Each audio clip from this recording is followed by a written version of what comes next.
It's okay. We're live. Well, okay, yeah. So Fabiano, last time I was talking about my language learning experience, right?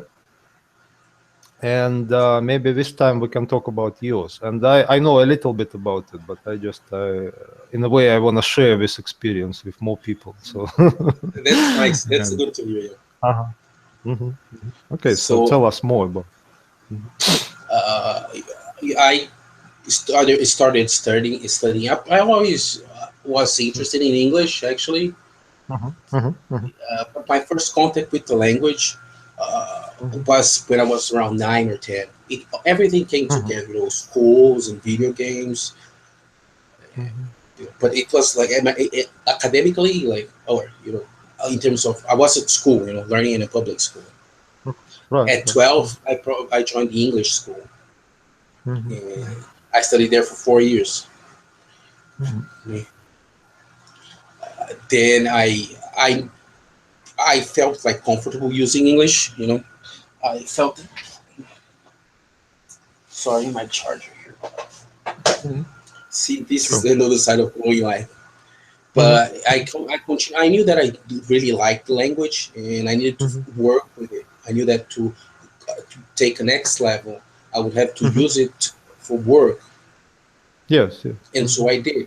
I started mhm, teaching, and I done translation, mhm, and now I work for an American company. mhm, mhm, mhm. So I think the most interesting part of your story for me is that at some point of time you basically, I think you stopped actually learning English and you started to use it, maybe like talking at least to a few foreigners and maybe also sing songs and like just play music. So get it from real life context. So that I think that's the most inspiring part So for me at least. I actually I knew that to really improve my skills, I would have to use it as a job. Otherwise, it Mhm. will always be a hobby. If the job was in conflict with me speaking English, then it wasn't a Sure. good job for me. It's like I Mhm. saw a talent in myself. Invested on it. If the talent Right. is true or not, we cannot make a case for ourselves. But I don't Mhm. regret it. It's a great thing. Studying is always a great thing. Mhm. Learning Mhm. Mhm. some new skill. Not studying Sure. per se, but learning a new skill is always a great Mhm. thing. Yeah, yeah. I personally found that when I was studying without context, it felt a little bit like an obligation, not really something I enjoy. But once I found the context, I think it became different, really different, because like you just learn things, you just learn new things in English, and there is absolutely no shortage of things you can learn in English. Because basically like you can find any context that you like, and I'm just surprised with so many people still looking for that kind of context, even though the context is very clear. I mean, they just need to do something, like something that they need to do. That I think there's a key thing that happens is that some people find content without no one Mhm, asking them to. They just are mhm, because of um, people find joy in doing something mhm. like watching series, for instance, and the person naturally Right. develops that. While another, or while another individual could uh, have Mhm, other interests like national content, so he mhm, doesn't mhm, mhm. develop the communication. Yeah, yeah, yeah, yeah. It's like a Mhm, natural factor. mhm, mhm. Yeah, yeah. And I think also like talking to people is something that we cannot avoid in our way of getting fluent, because like we can practice a lot with ourselves, and basically I can share a lot of advice on how to practice it more effectively from my experience. But I think at some point of time we have to start talking to people. But I realized that very often English learners we're looking for native speakers only, and if I'm talking to native speaker, I'm learning. If I'm talking to someone who is not a native speaker, then kind of it doesn't feel right. I would like to actually argue against that. I would like to say that very often you can find a very interesting person to talk to who is not a native speaker, and his or her English might be as good as the English of a native speaker, and so that's why I don't really see any difference between. Yeah, I couldn't agree more actually, because the learner won't know if the person really speaks English well or not, Yeah, because yeah. he's in a situation he cannot tell. Mm-hmm. So the thing is that if you feel comfortable, learning is all about feeling comfortable, with what you're doing. Mm-hmm. Mm-hmm. Mm-hmm. If you feel like you should continue doing it, and that's when you learn. Yeah. I believe there is this factor because Yeah. as a kid, Mm-hmm. I knew that I was better in English than most of my colleagues. You know how Mm-hmm. kids are. You pay attention to these things. Right. And Right. even those who were better students than I, with better grades, weren't developing. Grades and Mm-hmm. development weren't walking together, and I could see that. Mm-hmm. So Mm-hmm. now that's the reason that, for me, English showed to be something that you learn totally unrelated to classroom sessions. Mm-hmm. Mm-hmm. But, Yeah. your Yeah. progress in English in the classroom sessions, they do not necessarily help one another. They may, Mm-hmm. but most of the times they end up not, because you may Yeah. be interested in doing something and the group is not following Mm-hmm. you. There are all sorts of factors like identification once again with the teacher. Mm-hmm. Mm-hmm. Yeah, yeah. I remember one guy on Quora, like this is not my quote, but there is just one guy on Quora who said something very, very interesting. He said that, like, when I'm doing exercises without context, my brain stops working. It's like my brain freezes. It's just like, okay, I can do those exercises, but how do they help actually? But if I start doing something real, something in context, then obviously my brain starts working and processing the information that I'm trying to process. Yeah, Yeah.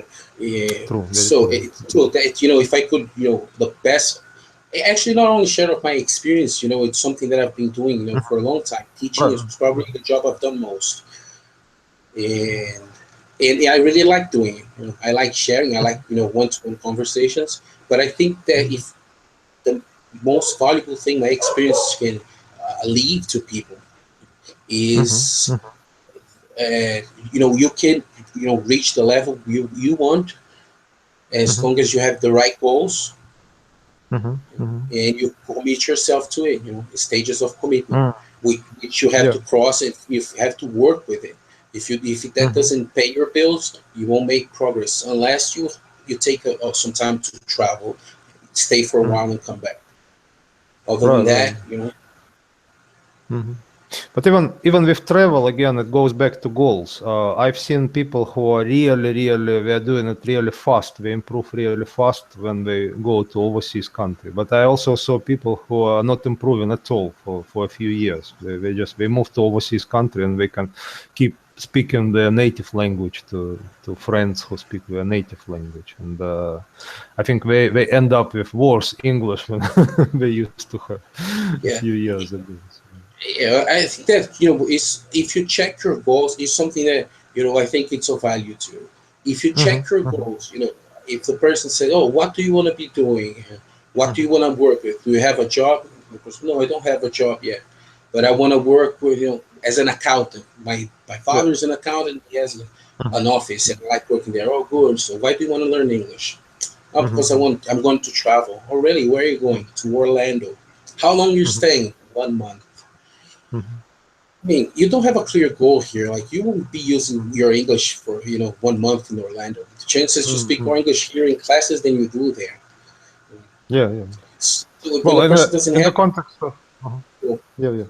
In the context of Brazilian people, if you're talking about Brazilian friend, there is another interesting follow-up because they will find other Brazilians in Orlando and basically they won't speak any English at all. So it's pretty obvious. yes, or they will rely on the Spanish information that comes around. Mostly, Yeah, yeah, yeah, yeah. Mhm. So So mhm, mhm. there's still that's Yeah, the goal, goal factor. I think is. Because I that's the bet goal. you Yeah, yeah, too, yeah. Mikhail, you had this idea that, no, I want to be in a multicultural Mhm. experience. I want to see how this is, Yeah, and I want to. You had that in mind as a yeah. goal, didn't you? Absolutely. absolutely, very powerful actually. Because when I was learning English, I mean, I was learning English for 12 years formally, plus like maybe a year or two informally. I was trying to find out like what is it like to learn English, but only when I had a clear goal, because I was trying to figure out the way to go overseas. The IELTS test, so I had to prepare for the IELTS test. That was quite a motivator. I mean, at that time, I didn't feel that it was a motivator. Now I understand that it was, because you have a clear goal, you even have a deadline, and you have maybe of course you have more chances, but I was just thinking that for me it's only one chance. I mean, I need to do it, and I need to take that test, and I need to get the score that I need to get, and forget about it, because otherwise I will have to take those tests like many times, and I don't have time and money and anything like that. So And how was your preparation? What were does one prepare for an IELTS? Because I know for you the had IELTS, success. yeah, actually it's a good discussion topic. I think we can talk about that in details, but let me just give you a very brief summary. So the IELTS, uh, I had I found one person in my hometown who actually has experience taking IELTS, and she is also a professional teacher, and she was probably the only person in my hometown who could speak some English. Maybe her English was not like very advanced, but maybe at least high intermediate at that moment, right? And my English was like basic at that time. So that was really helpful for me. But otherwise, there was no one else to talk to. Absolutely no one. There was not a single person, a foreigner I could just go. Maybe there was some, but I couldn't find them. They were not so visible, because I used to live in a relatively, not a small town, but a lot smaller than like big ones like Moscow. So now the what really helped me is that I had a clear goal, and I focused on the actual requirements for the test. So I just the question, the advice I was given is that IELTS is not an English test. IELTS is a test on your skills to beat that test, right? So you have to prepare for the test so that you understand what they want from you.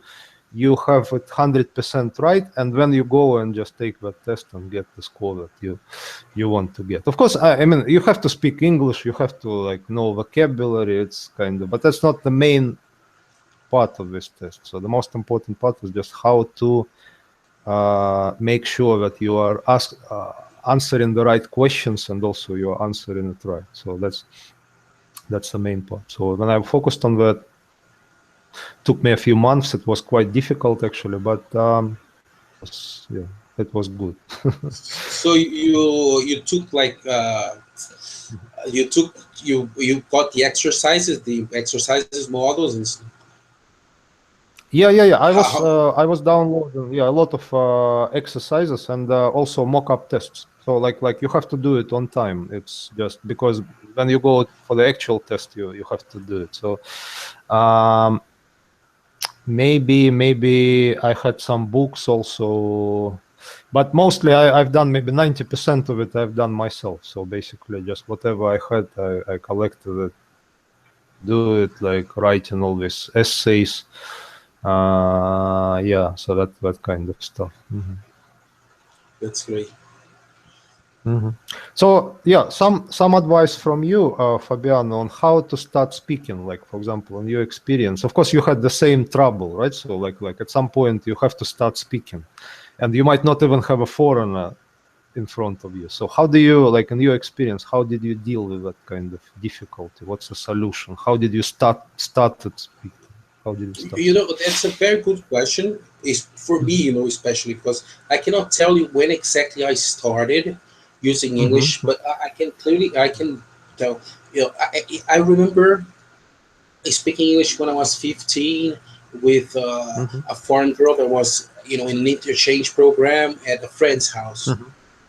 Yeah. But I did it naturally, so I probably done it before and I don't remember it. I was always outspoken. Every chance I got to speak English with someone, I would seize it. Because there was no internet back in the early 90s. You could not Oh really yeah. do Yeah. that. And even up until, you know, late, you know, 90s, the chances were not that you abundant. So every chance I got, I would try and Mhm. strike up conversation, set up communications. Mhm. Mhm. Once again, another personal characteristic, because you, I have an outspoken nature, so Mhm. not everybody does, but that doesn't really matter. Like people, you can Yeah, learn yeah. like that too, because I know lots of people there. I As long think the as they most have the important goals. thing, yeah. I think the goal is important, and also like the topic, the context is important, because if you are surrounded by people who you are not feeling like talking to, it doesn't help you much. I mean, they could be even native speakers, but you're not gonna talk to people just because we are native speakers. Some people actually try to do it, but they fail. I mean, what's the point of doing that? You better find someone who is like a fellow English learner, but still provide some interesting context, or like you can talk about things of mutual interest instead of just like, let's practice some English. Okay, let's practice English, but there should Well, be some kind of progress. you can do that, but at some point, because you Yeah, need a yeah. level of commitment with the English, or any Mhm, thing you decide, any skill you decide to acquire, you yeah. have to Mhm. assume a level of commitment to it. So at some point, you're gonna have to leave behind those Yes. simulations and start using it. Once it's like really Oh, yeah. practical in your life, that's when you Yeah. start really making progress. Yeah, yeah. That's why So for me, yeah, when people say I'm learning English, I kind of although I understand the idea, the concept of it, but I would rather say like if you really want to become fluent, you have to just get used to using it. It's not about learning English. It's just a question of using it, getting used to it, making it natural, and that's it. Basically, you don't need anything else. You don't really need to learn anything. So that's the idea for me. yeah, learning that sense, because the word learn only suggests that you acquire it.